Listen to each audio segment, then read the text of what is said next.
व्यक्ति अगर कोई अपराध करता है तो किस कारण से वो अपराध करता है, उसके कौन से ग्रह उसके दिमाग को प्रभावित करता है और वो गलत रास्ता को अपनाता है। उसी प्रकार से अच्छे कार्य के लिए भी कोई ना कोई तो दायित्व होता है किसी ग्रहों का।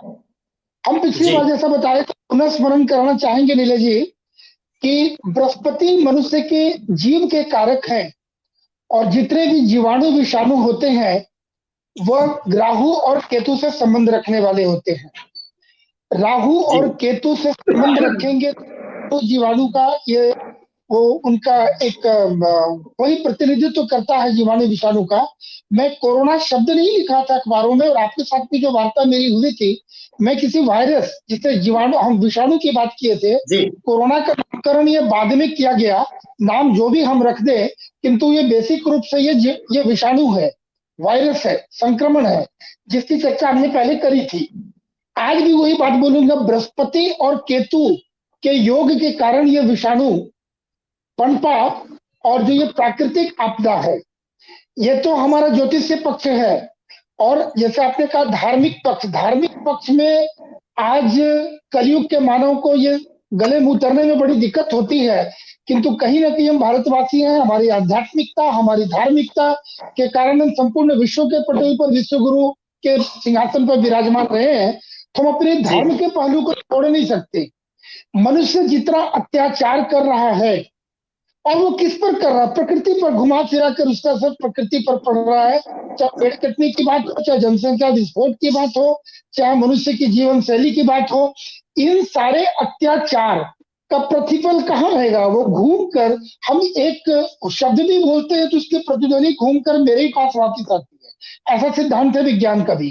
तो हम जो भी क्रिया करते हैं, हम हवन भी करते हैं, तो हम आहुति जो डालते हैं भगवान को, जो समिधा डालते हैं हवन में, वो घूमकर वायुमंडल में जाता है और घूमकर मेरे ही वो लाभ पहुंचाता है। उसी प्रकार से हमने जितनी अत्याचार करी है पृथ्वी पर, वो घूमकर हमारे ऊपर आ रहा है। ये चेतावनी वाली बात है कि भगवान जब देखते हैं कि ज्यादा घड़ा भर गया, अब मुश्किल है, तो उन्हें क्या है, एक हमारा सिस्टम में, कंप्यूटर में या मोबाइल पर रिफ्रेश बटन होता है ना, तो भगवान एक रिफ्रेश बटन दबा देते हैं और वो सारा कुछ मैनेज हो जाता है। किंतु रिफ्रेश के पहले मोबाइल हैंग करने लगता है। आज हमारी स्थिति पृथ्वी की हैंग करने वाली स्थिति के कगार पर है। आज यदि मनुष्य नहीं समझा तो आने वाली स्थिति तो बिल्कुल अच्छी नहीं है। पहले आपने बताया कि बद से बदतर है और ये सेकंड राउंड है। अभी भी हमको चेतने की आवश्यकता है और अपनी जीवन शैली को यहीं से ठीक करने की आवश्यकता है।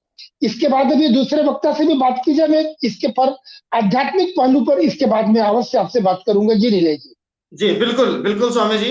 एकदम सारांश में बता दूं, योग प्राणायाम एक ऐसी चीज है जो हमारा हठयोग, शारीरिक, मानसिक, आध्यात्मिक तीनों पहलुओं को बल देने के लिए योग किया जाता है। इससे आत्मबल मिलता है, फेफड़े की एक्सरसाइज होगा और बातें अभी जितनी सभी के मिलकर आई, ये सबों की बात है। हम योग प्राणायाम करेंगे तो मेरा इम्यूनिटी भी बढ़ेगा, भय से भी दूर होंगे, मन शांत भी होगा। और सबसे बड़ी बात, अभी जो भय का वातावरण बनाकर 1 साल हम गुजारे हैं और सेकेंड वेव फिर आया है, इस बीच हम पूरे भारतवासी जितने लोग, चाहे भारत के बाहर ही क्यों ना हो, एक योग प्राणायाम करके अपनी आध्यात्मिक शक्ति को हम विकास करें तो यह समय भी कट जाएगा। थोड़ी मंत्र जाप करें, इसमें भी बहुत कई प्रकार के लाभ मिलते हैं। इसे करके और जितनी सावधानियां जो डॉक्टर साहब ने बताया उसको करते हुए, उन सारी सावधानियों को पालन करते हुए योग प्राणायाम, थोड़ा ध्यान, मंत्रोच्चारण, जाप आदि करके समय भी निकल जाएगा। क्योंकि समय पास करना मुश्किल हो रहा है, 24 घंटा कट नहीं रहा है। मैं तो बोलता हूं कि 24 घंटा बहुत कम पड़ रहा है मेरे लिए। इस प्रकार से सभी करें तो और भी अच्छा है। तो एक ये समय का भी सदुपयोग हो गया और दूसरी बात, ये बहुत बड़ी शक्ति अर्जित कर पाएंगे, आध्यात्मिक शक्ति। और भारत का यदि 133 करोड़ जनता, 100 करोड़ जनता, ये सभी नागरिक यदि हम अपनी अपनी इस आध्यात्मिक उन्नति को ले तो पूरा देश हमारा एक आध्यात्मिक देश बनकर उभरेगा। और मैंने लेख लिखी थी, मैं पुनः बता रहा हूं कि कोरोना के बाद में भारत पुनः विश्व गुरु बनकर उभर के आएगा और उसके पीछे कारण होगा हमारी आध्यात्मिकता। आध्यात्मिक के ही अंदर, अध्यात्म के अंदर भी एक योग एक विषय है।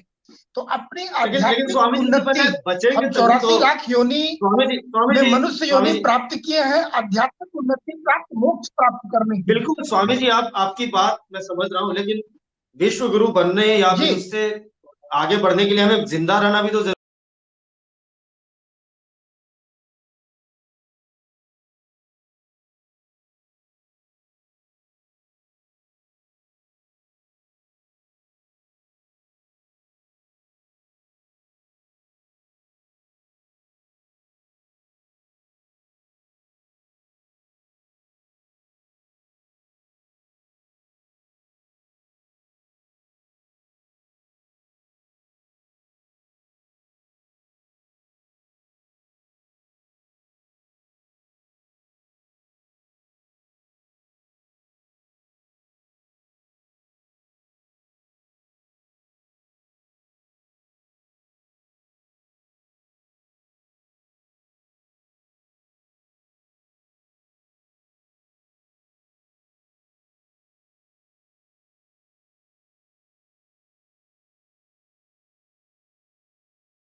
तो कुंभ की बात को स्वीकार नहीं कर रहा हूं कहीं भी कि वहां गलत या सही हो रहा है, ये बिल्कुल विषयांतर है। कुंभ की बात लाना यहाँ लगा बहुत आवश्यक नहीं है। हम जिस विषय पर बात कर रहे हैं, ये तो जी हमें बिल्कुल जिंदा बिल्कुल, रहने हम के भी लिए थोड़ा मैं विषय बताया अंदर हो गए कि थे। डॉक्टर साहब ने हम यहाँ जो पे कुंभ पे सावधानियां चर्चा करने बताई के लिए नहीं है। उन सावधानियों को करें, और साथ ही साथ जो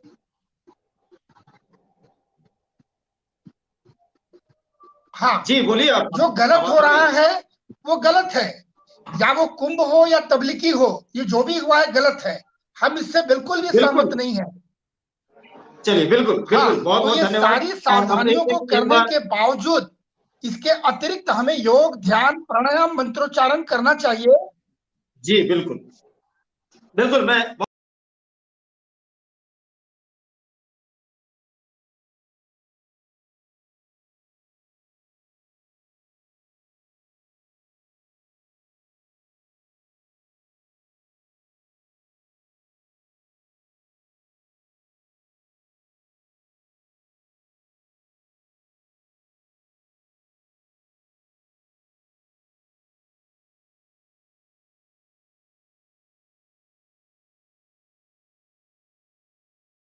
कार्यक्रम का समापन करें। जितनी भी सावधानियां बताई गई है वो सारे सावधानियों को बरतते हुए इस समय का सदुपयोग करें। आसन, प्राणायाम, योग, ध्यान, मंत्रोच्चारण करके स्वयं को डेवलप करें। ये अध्ययन, समय भी निकल जाएगा। स्टडी स्टडी अध्ययन भी इसमें जोड़ना चाहूंगा मैं, स्वामी जी। हाँ, ये समय भी निकल जाएगा सदुपयोग होकर। और जब हम इससे बाहर निकलेंगे तो अपने आप को स्वच्छ, स्वस्थ पाएंगे, मजबूत बनेंगे आध्यात्मिक आध्यात्मिक दृष्टिकोण से। और सभी लोग करेंगे तो पूरे देश में ये उन्नति होगा और हम बहुत फिर आगे बढ़ जाएंगे। इस समय को उपयोग करना है भय के जगह सावधानी, और सावधानी के साथ साथ इन सारे जी मेजर्स को पालन करके हमें इस समय को निकाल लेना चाहिए। भगवान से प्रार्थना भी करनी चाहिए, आत्मबल बढ़ाना चाहिए। बिल्कुल, बहुत